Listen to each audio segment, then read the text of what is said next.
Pepe, tandaan mo, reforma ang layunin natin, hindi dugo. Oo, dahil ang tunay na pagbabago ay hindi nagmumula sa dahas, kundi ang pagkagising ng kanilang puso at isip.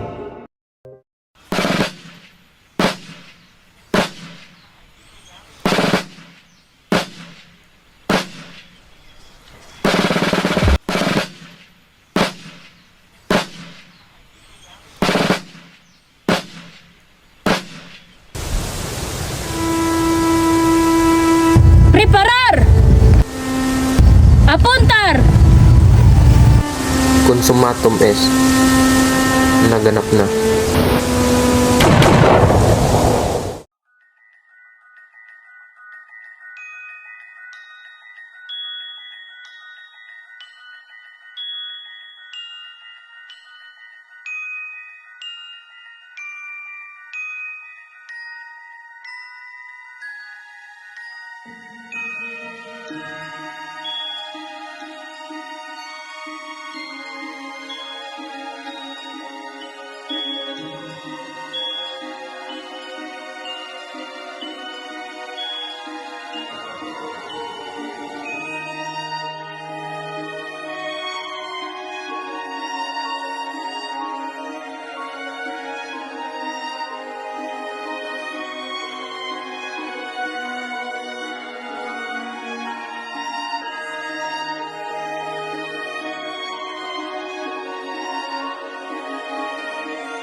Aray!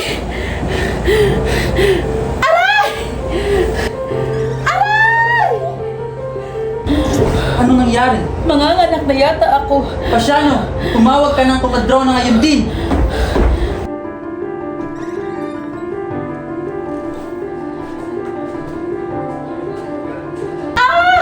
Aray! Aray! Umiyak ka! Malapit na!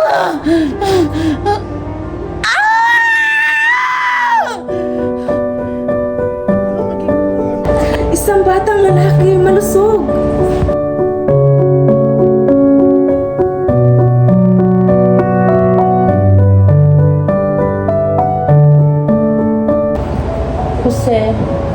Jose Potasio Rizal.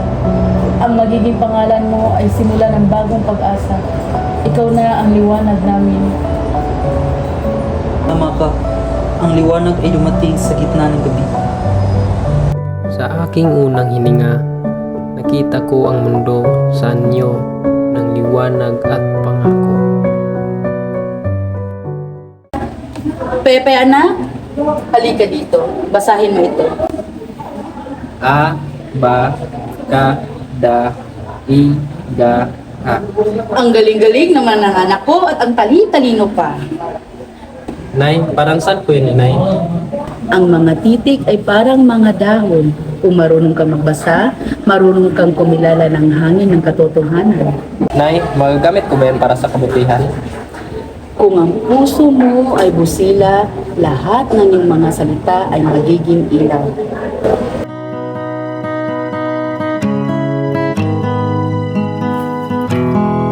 Mula sa pagkabata, itinanim na ni ina sa aking puso ang pagmamahal sa kaalaman.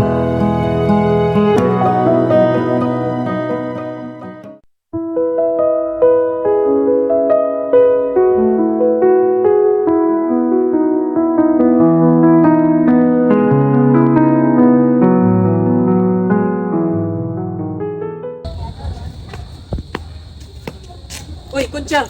Kuncha! Kuncha! Kuncha!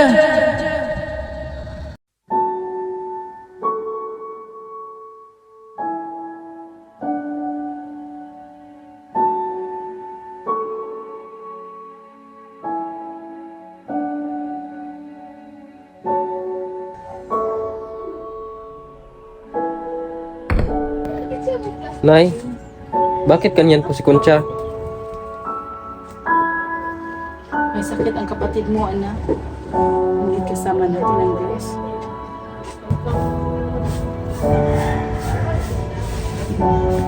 Kuya, Pepe, Nandito ako. Hindi kita iiwan, Concha.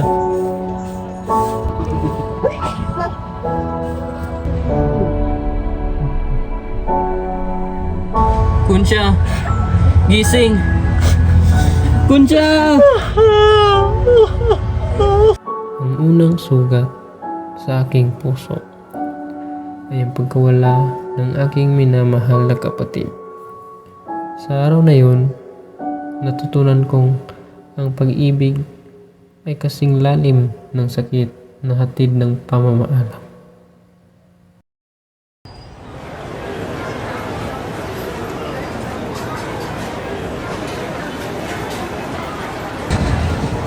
Pepe, panahon na para mag-aral ka sa ganyan. Maging matapang ka. Ang kalaman ay sandata, Pepe. Huwag kang matakot sa ulo.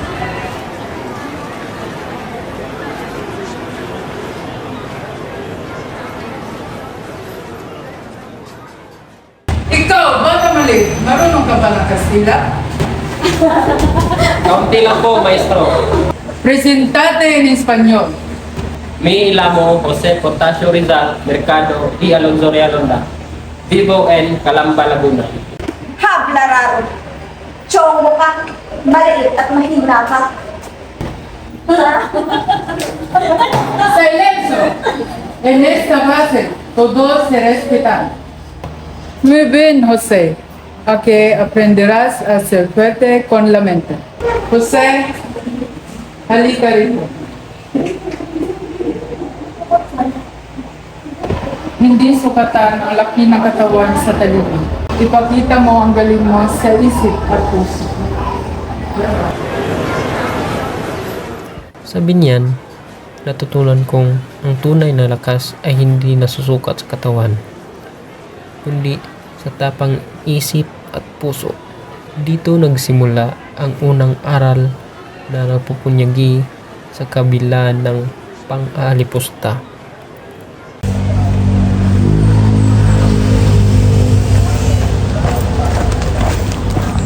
Magandang araw po. Balita mula sa Manila. Ano ito? Tatong pare, si Gomez Burgos sa Zamora, pinatay sa Bagong Bayan. Sige po.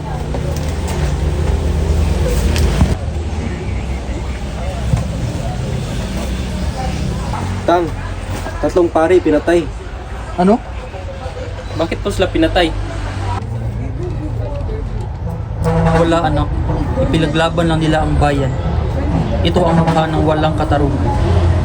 Dito nagsimula ang liwanag sa aking puso. Liwanag na magtatakda sa akin upang labanan ang pang-aapi. Ang kawalang katarungan ay nag-iwan ng apoy sa aking kabataan. Pebrero 17, 1872, tatlong Pilipinong pari, sina Padre Mariano Gomez, Padre Jose Burgos, at Padre Jacinto Zamora ay pinatay gamit ang garote sa Bagong Bayan. O Diyos, patawarin mo sila. Ang aming dugo ay para sa katarungan. Bagamat kami inosente, hindi kami matatakot. Ang bayan ay dapat malaya. Manalig kayo. May madilim na dumating. May liwanag na susunod. Preparar! Apuntar! Prego! Ang kanilang kamatayan nag-iwan ng malalim na marka sa puso ng kabataan sa Calamba, lalo na sa akin. Tarungan ay dapat ipaglaban.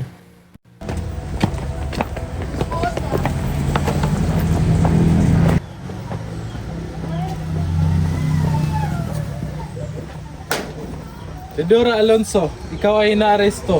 Sumunod ka na. Anong ginawa ko? Ikaw ay pinaghinala ang sangkot sa rebelyon at sa pagtatang kang lasunin ang asawa ng pinsan mong lalaki. Sumunod ka o pirasahan ka naming dadalhin.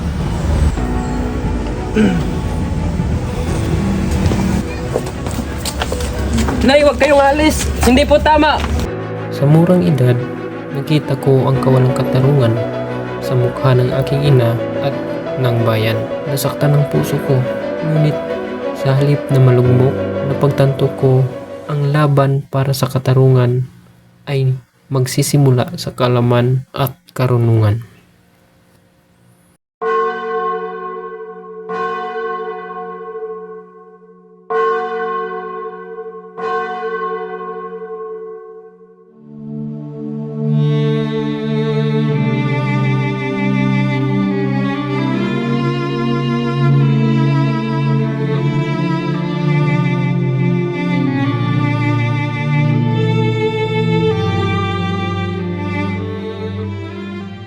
Di ba ang bait naman ni Doña Teodora at ganito pa ang mangyayari sa kanya? Pinaghihilaan pang may ginawa sa asawa ng pinsan niya. Nakakakilabot! Ang lakas naman ng loob niya. Kahit ganito, hindi siya sumusuko.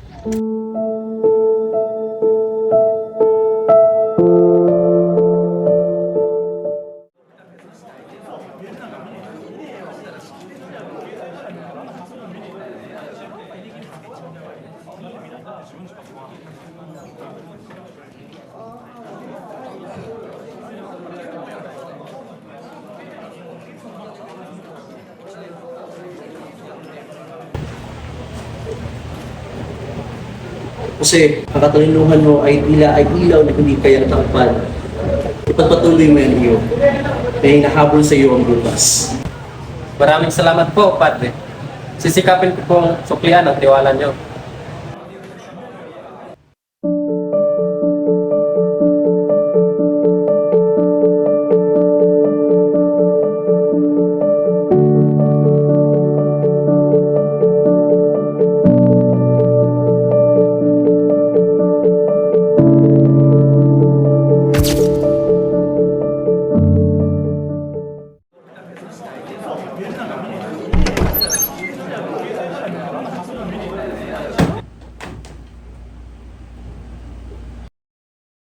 Magandang araw. Langkad, anong ginagawa mo dito? Medisina? Hindi ito para sa isang Indio. Ginoo, nais ko pong maglingkod. Susubukan ko po. Susubukan? May mga Pilipino nga na hindi kayang sumagot ng tama. Sumagot ka! Napaka-bobo! Napaka-bobo! Mga hangal! Walang alam! Hindi ito makatarungan. Hindi ito pagiging tao. Sa Ateneo, tinuruan akong maniwala sa liwanag. Sa Santo Tomas, ipinatikim sa akin ang kadiliman. Doon ko unang naramdaman ang hapdi ng pagiging anak ng bayang hinamak. At sa hapding yun, unti-unting sumibol ang pangako. Pepe, Bakit palagi kang may dinadalang mabigat sa ulo? Dahil ang bayan ko, sugatan, inapi, at hindi marinig ang sigaw. Pero ikaw, Leonor, ikaw ang tanging pahinga sa puso kong pagod lang. Kung aalis ka, paano ako? Paano tayo? Kung para sa bayan, kailangan kong umalis. Pero sa bawat paglalakbay ko, ikaw ang dalang panalangin, ikaw ang pangakong mawala.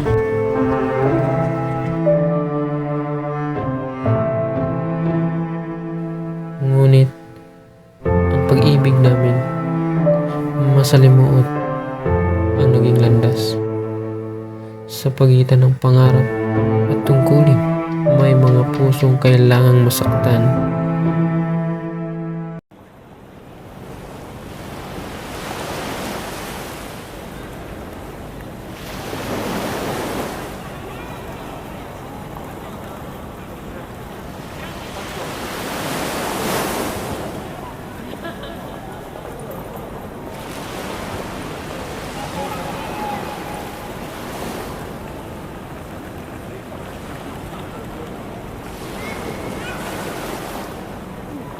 Pepe, lagaan mo ang iyong sarili.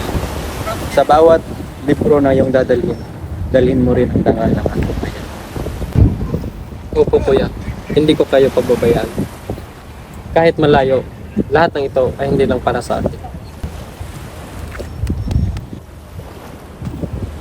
Nalaman lang ito ni Itay at Itay. Malamang hindi ka papayagang halis doon.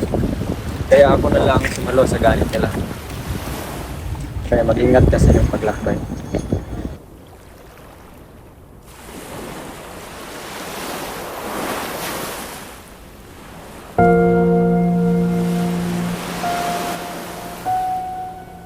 Sa bawat hakbang papalayo ng aking tahanan, para akong lumakad sa pagitan ng pangarap at pagkakasala. Iniwan ko sila ng walang salita. Ngunit dala ko ang bigat ng kanilang pag-asa. Sa dilim ng umagang iyon, nagsimula ang aking pakikibaka.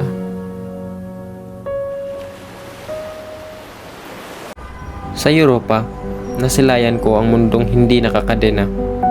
Dito, malaya silang magsalita, magtanong, mangarap.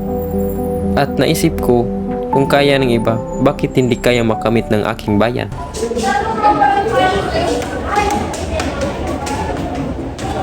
Uy, Pepe! Pepe, ang sinusulat mo, babago ang takbo ng isip ng ating mga kababayan. Hindi mo alam kung gaano kalakas ang epekto nito? Hindi sapat ang salita lamang. Kung nais magbago ang bayan, tayo mismo ang dapat may dangal nito. Isinulat ko ang Noli upang buksan ang kanilang mga mata. At isinulat ko naman ang Fili upang gisingin ang kanilang tapang. Alam kong ipagbabawal ito. Alam kong susunugin nila. Ngunit masusunog man ang papel, hindi nila masusunog ang ideya. At kung aalab iyon sa puso ng kabataan, magsisimula ang liwanag.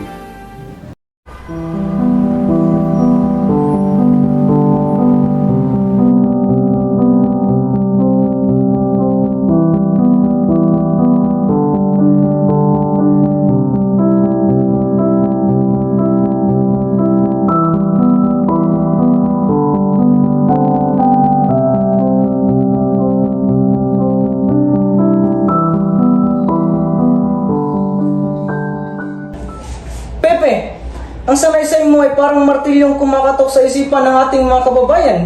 Ramdam nila. Hindi sapat na magising sila, Felipe. Kailangan nila maunawaan kung bakit tayo inaapi at kung paano tayo babangon. Ang La Solidaridad, ang boses ng bayan dito sa Europa.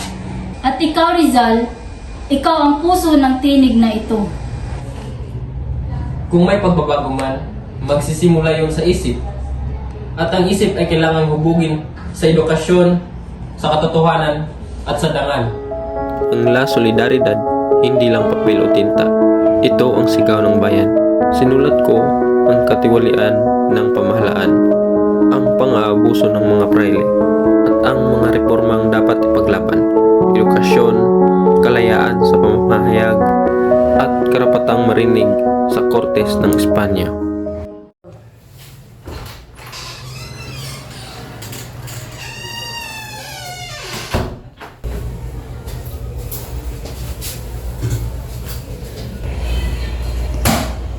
Pepe, tandaan mo, reforma ang layunin natin, hindi dugo.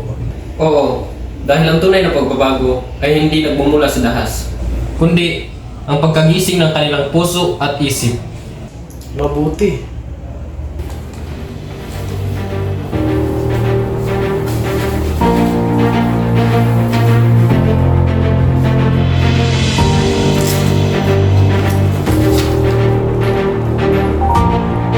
Kung may nakikinig, hindi masasayang ang tinta. Sa Tondo, ipinanganak ang isang munting samahan, La Liga Filipina, na naglalayong buuin ang bayan sa pag-asa, hindi sa dahas. Ito ang tugon ng aking puso sa mga aral ng Nole, ng Pili at ng La Solidaridad.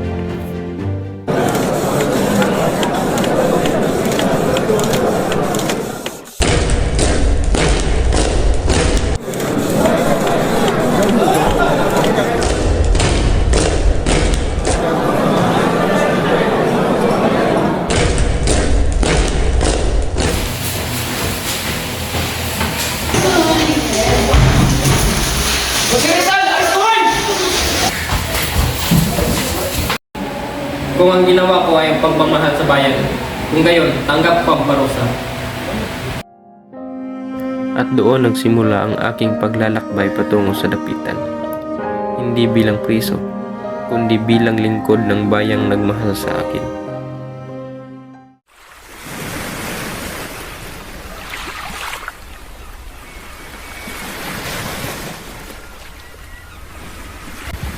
Dr. Rizal, maligayang pagdating sa dapitan. Ako si Kapitan Carcinero. Huwag kang mangamba, habang ako ang narito, walang mananakit sa iyo. Maraming salamat, Kapitan. Kung ito ang binigay sa akin ng tadhana, gagamitin ko itong pagkakataon upang maglingkod. Pinatapon ako upang manahimik. Ngunit hindi nila alam, sa katahimikan, mas lumalakas ang pag-ibig ko sa bayan.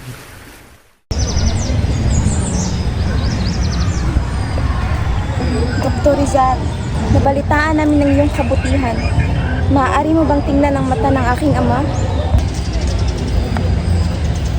Gagawin ko ang lahat ng aking mga kaya. Kailangan niya ng mas komplikadong operasyon sa Maynila.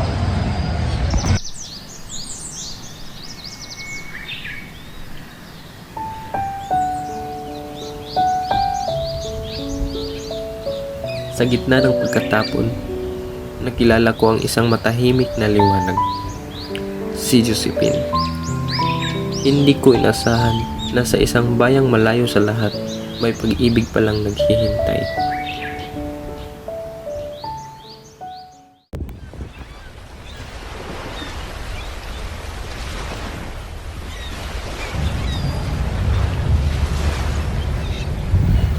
Doktor, panahon na. Sana'y nakapag-iwan ako ng kabutihan dito, kahit kaunti lang. 4 na taon akong ipinatapon sa dapitan, pero dito ko natagpuan ang tunay kong pagkatao. Dito ako naging guro, manggagamot, siyentista, magsasaka, at higit sa lahat, dito ako naging tunay na Pilipino. Sa bawat salitang isinusulat ko, alam kong ito na ang huling gabing makakasama ko ang mundo. Ngunit kung ang tinta ko'y magiging ilaw para sa bayan, handa akong maglaho.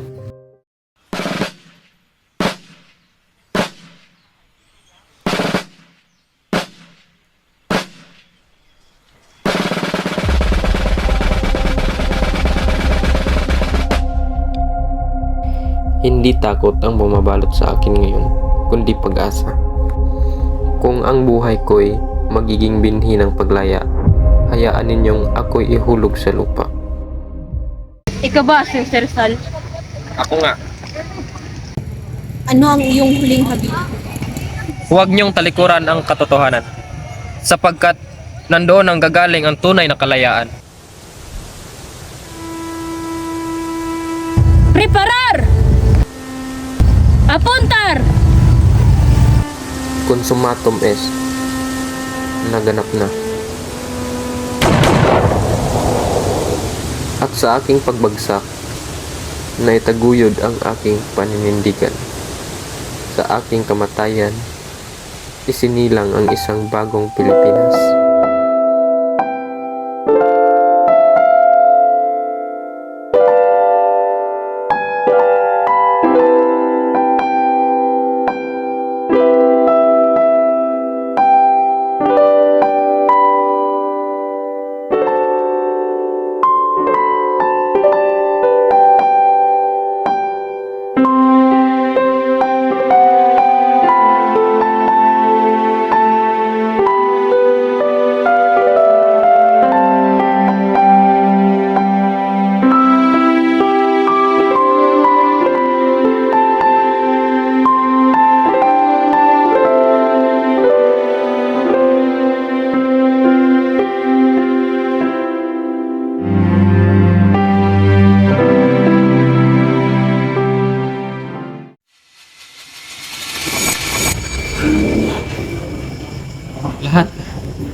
Lahat na nakita ko, siya pala, si Jose Rizal.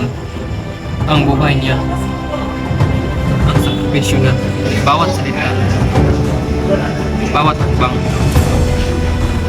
para sa bayan, para sa lahat ng mga Pilipino. Hindi lang siya ang bayani ng nakaraan, siya ay inspirasyon. At ngayon, pwede na rin akong magsimula